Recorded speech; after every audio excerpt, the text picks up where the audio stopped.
یعنی کہ آپ جب کہتے ہیں کہ ایمریٹس کی آئی ڈی ہو، ایمریٹس کی آئی ڈی سے کیا مطلب؟ آپ کیا مطلب جو پاکستانی ورکرز ہیں یہاں پر ہیں ان کے پاس بھی تو آئی ڈی ہوتی ہے نا کہ یہ فلاں جگہ کام کر رہا ہے، فلاں جگہ، وہ بھی لے سکتے ہیں قرضہ وغیرہ؟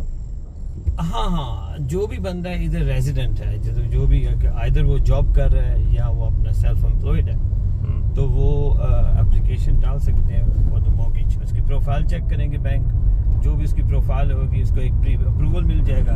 پری اپروول کے اوپر لکھا ہوگا کہ یہ میکسیمم اتنا یعنی کہ اماؤنٹ بارو کر سکتے ہیں.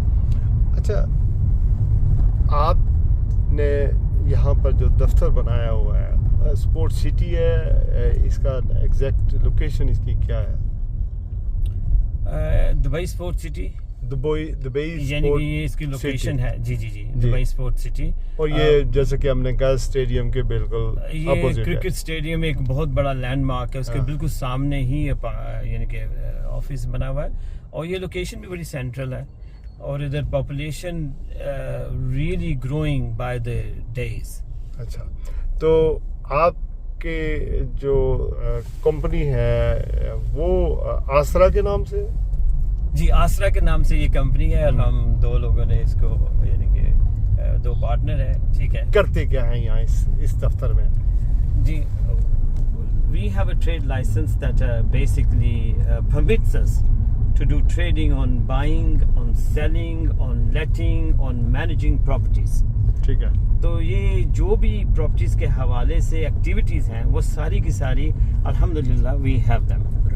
اس کے ساتھ میں پھر اور ساری اپرچونیٹی بھی کھل جاتی ہیں آپ کے ساتھ. مینٹیننس ہو گئی، ایئر بی این بی، وہ سارے ہمارے ساتھ کنیکٹڈ ہیں. تو بیسکلی کہنے کا مقصد ہے کہ الحمدللہ آسرا properties in Dubai sport city is a one-stop shop.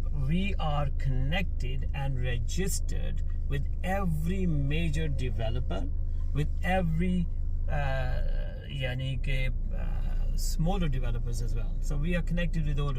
So we don't have to really buy anything that whatever the client desires, the connected to. Basically, آپ کے دفتر میں پراپرٹیز کو بائی کرنا، سیل کرنا، رینٹ کرنا، اس کی مینٹیننس کرنا، یہ ساری چیزیں، فائنینس کرنا، یہ ساری چیزیں آپ کروا دیتے ہیں. جی ایک ہی جگہ سب کچھ، ایک ہی چھت کے نیچے سب ایکٹیویٹیز ہو سکتی ہیں. آپ کتنے عرصے سے یہ کام کر رہے ہیں؟ شراز بھائی I've been in Dubai since 2003.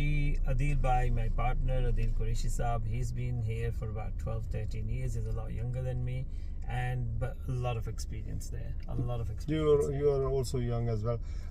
Thank you. اس میں فراڈ شراڈ بھی ویسے ہوتا ہے؟ دیکھیں فراڈ شراڈ جو تھے نا 2008 سے پہلے کی جو کہانی ہے وہ سارے وہاں پہ دفن ہو گئے.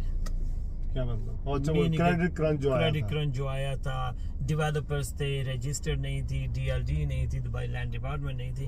2012 کے بعد دبئی لینڈ ڈپارٹمنٹ بنا، اس کے بعد اسکرو اکاؤنٹس بنے.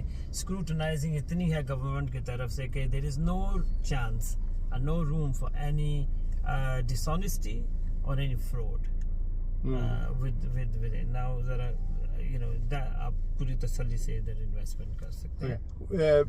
To be continued in a minute with Adil. کس طرح کی سہولتیں ہیں، زندگی کس طرح کی ہے؟ فرسٹ آف آل السلام علیکم. شراز بھائی دیکھیں اسلامک ملک ڈیفینیٹلی اسلامک ملک ہے یہ، اور بٹ یہ کہ یہاں پہ یورپینس بھی ہیں، یہاں پہ آپ کو ہر طرح کا بندہ یہاں پہ ملے گا. جیسے شکیل بھائی نے بتایا کہ یہاں پہ سب سے موسٹ امپورٹنٹ کیا ہے، سیفٹی ہے. ٹھیک ہے، آپ کی جو یہاں پہ انویسٹمنٹ کوئی بھی بندہ کر رہا ہے، وہ آئدر از ریزیڈنٹ اور نان ریزیڈنٹ، وہ آپ کو اپریشیٹ ہو رہی ہے آپ کی پراپرٹیز. ٹھیک ہے، آپ کا یہاں پہ سیکیورٹی کس چیز میں، آپ کی لائف سیکیورٹی ہے، آپ کی ہیلتھ سیکیورٹی ہے، آپ کی پراپرٹی سیکیور بھی ہے. کیونکہ اس کے اوپر ایک ڈپارٹمنٹ بیٹھا ہے، اور ڈپارٹمنٹ رجسٹرڈ لینڈ ڈپارٹمنٹ ہے. آپ کسی بھی دنیا میں چلے جائیں گے، آپ کو کوئی پراپرٹی کا ایک لینڈ مارک یا ایک ایسا رجسٹرڈ آتھورائز یعنی جو ڈپارٹمنٹ ہوگا وہ نہیں ملے گا جو یہاں پہ. اب انہوں نے ہر چیز اتنی سیکیور کر دی، even if you are taking the apartment for the rent even, تو وہ رینٹ بھی پراپر ہر جگہ پہ آپ کو رجسٹرڈ کرنا پڑے گا. That's called اجاری. آپ نے انٹرنلی ایک آپ نے پراپرٹی لینڈ لارڈ اور جو ٹیننٹ ہے اس کے درمیان ایک ایگریمنٹ ہو گیا، but you have to register that agreement into the Ejari system. تو وہ ہر چیز کا انہوں نے ایک بہت اچھا ایک